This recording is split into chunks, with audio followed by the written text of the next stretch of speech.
नमस्ते सर्वांना, कसे आहात तुम्ही? तर आज तुमच्या शुभांगी खीर ढाब्यामध्ये सर्वांचं स्वागत आहे. आता आपल्या ढाब्यामध्ये कस्टमर आलेले आहेत, त्यांना विचारूया तुम्हाला काय पाहिजे आज? आज आम्हाला रोटीमध्ये काय आहे, तुमच्याकडे कोणता प्रकार आहे?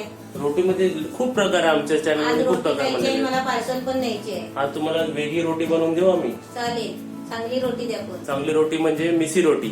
ही बघा, उघडा, खास बटर लावून. आता तुम्ही टेस्ट करून सांगा आमच्या व्ह्यूअर्सला. रोटी तर एकदम भारी झाली आहे, दिसायला जेवढी भारी तर खायला किती छान असेल, आणि ते पण बटर बरोबर. अच्छा लगा? बहुत अच्छा लगा. बहुत अच्छा लगा. आपकी कैट तो बहुत अच्छी है. दिन भर सोती रहती है. हाँ, उसको भी अभी रोटी खिलाओ. वो रोटी नहीं खाती है. नहीं खाती है? नहीं खाती है. उसके सामने आप कुछ भी खा लो, उसको कुछ फिक्र नहीं है. पर बहुत रोटी अच्छी हो गई है, और हम लोग को रेसिपी चाहिए इसका. मिलेगा ना? रेसिपी देगा, लिख के देगा. चलो हम लोग रेसिपी देखते हैं. फिर रेसिपीज बघूया आपण ह्याची. नमस्ते, आज मी मिस्सी रोटी बनवते, तुम्हाला दाखवते. आता मी पहिलं काय करते, गव्हाचं पीठ घेते. हे गव्हाचं पीठ आहे ना, 1.25 वाटी घ्यायचं आहे. हे 1.25 वाटी बेसन आहे. आता त्याच्यामध्ये आपल्याला हे मसाले टाकायचे, तुम्हाला दाखवते. हळद पाव चमचे आहे, ओवा पाव चमचे आहे, जिरं पाव चमचे आहे, हे आपल्या हिंग चिमटीभर आहे, अर्धा चमचा काली मिरी पावडर आहे, आणि 1 चमचा आमचूर पावडर आहे. आणि सगळं एकत्र मिक्स करायचं आहे. 1 चमचा कसुरी मेथी आहे, अर्धा चमचा आलं लसूणची पेस्ट आहे, हे 2 हिरवी मिरची आहे बारीक कापलेली, अर्धा कांदा घेतलाय बारीक कापून. आपल्याला याला चवीपुरतं मीठ टाकायचं आहे, आणि आपल्याला थोडीशी कोथिंबीर घ्यायची आहे. आता याच्यामध्ये आपल्याला पाणी टाकून पीठ मळायचं आहे, गोळा करायचा आहे चपातीच्या पिठासारखा. हे आपला असा गोळा करून घेतलाय. आता हे पीठ आहे ना, आपल्याला असं 5 मिनिटं मळून घ्यायचं आहे. आता तिकडे 5 मिनिटं मळायचं काम चालू आहे, आणि इकडे आपली दिल बघा झोपली आहे. दिल आराम करते, पण सिग्नल देते आपली दिल. शिफ्टीने दिलची शिफ्टी ब्लॉक करूया आपण. अरे चे, फिरली माझी दिल. दिलू तोंड दाखव. दिल झोपू दे. कशी झोपली दिलूचे पाय जॉईन करूया आपण. नको. 1 2 मारली, पारली, लांब गेले हात. नको नको नको नको, इकडे हात लावल्यावर मारते. उठली आमची दिलू, झोपली नव्हती. बहुतेक रेसिपी मध्ये आपण 5 मिनिटं ना मम्मी आपण झाकून ठेवतो ना. पण या रेसिपी मध्ये 5 मिनिटं तू करतेस. 5 मिनिटं असं मळतच राहायचं. काय डिफरन्स दिसलं, काय तुला वेगळं म्हणजे हे चिकट पण आलाय बघ, रबरासारखा. आता हे 4 मिनिटं झाले, मी टायमर लावलाय. हे बघ, समजलं?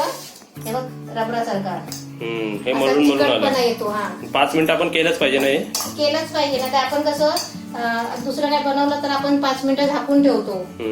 मग ते 5 मिनिटं काय होतं, ते फुलतो पीठ. आणि हे कसं एकदम लवचिक होतो, म्हणून ही रोटी वेगळी आहे जरा. हा, आमची दिल बघा इकडे.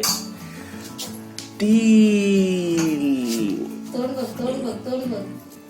बाबू उठ, चल, उठ. 5 मिनिटं बरोबर मळून आहे ना, त्याला असा चिकटपणा येतो. हे बघ, रबरासारखा आहे ना. आता ह्याला 1 चमचा तेल लावायचं. आता आपण तेल लावलं ना की असं थोडं आहे ना, थोडा असा सारखा करून घ्यायचा मळू. झाला. आपले आता पोळ्या लाटायचे.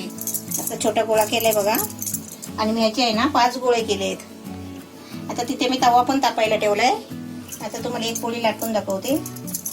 हा गव्हाचा पीठ आहे लावण्यासाठी. आता ही चपाती बघा अशी पातळ, म्हणजे आपल्या लाटणीला आहे ना कांदा लागतो कापलेला एकदम बारीक, तोपर्यंत तेवढी लाटायची. आता याला दोन्ही साईडनी आहे ना तेल लावून घेते.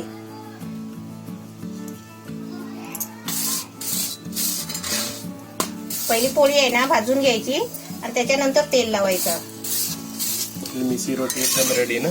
आता एकदम मस्त रेडी झाली आहे. भारी वाटते ना, न्यूट्रिशनल आहे एकदम, पौष्टिक आहे ना एकदम मस्त. भाजीची पण गरज नाही. पाच बरोबर, दह्या बरोबर, कशा बरोबर खाऊ शकतो मिसी रोटी. हा, तर तुम्ही इकडे आपली रेसिपी बघितलीच. रेसिपी तर बघितली, आता इकडे पाठीमाग आपली दिल झोपलेली आहे. आता आम्ही तुम्हाला रेसिपी टेस्ट करून दाखवतो की आपली रेसिपी कशी झाली. बघा बटर घेणं अति आवश्यक आहे रेसिपीमध्ये. आता मी हा एक तुकडा तोडला, बटर जर असा घेतला मी, अमूल मस्का बटर. काहीतरी वेगळा एक्सपिरियन्स रोटीमध्ये. बटर पूर्ण एकदम छान लागते. आणि चवताना तो कांद्याची फील येते, कोथिंबीरची फील येते, वेगवेगळे मसाले फील होतात आतमध्ये. बेसन आणि गहू म्हणजे आपलं कॉम्बिनेशन पण चांगलं आणि हेल्दी सुद्धा आहे. ते रेसिपी तुम्ही सुद्धा नक्कीच बनवा. आणि लय भारी झाली आहे रोटी, लय भारी झाली. एकदम छान झाली आहे. त्याच्या बदली तुला मी एक टिप देते. एवढी भारी एकदम tip? छान, एकदम भारी झाली आहे. टिप तर मम्मी देते. जर तुम्हाला आम्हाला टिप द्यायची असेल तर व्हिडिओला लाईक करा, शेअर करा, कमेंट करा, सबस्क्राईब करा. नवीन असेल तर बेल आयकॉन वाजवा. आणि हे आता मी माझा जरा हेडफोन काढून टाकतो. हेडफोन लावलेत बघा आम्ही, पूर्ण हात लाल झाला मला. फोडणी अजून खूप काही, आणि पुढे पण असेच वेगवेगळे रेसिपी येते, तुम्ही नक्कीच बघत राहा.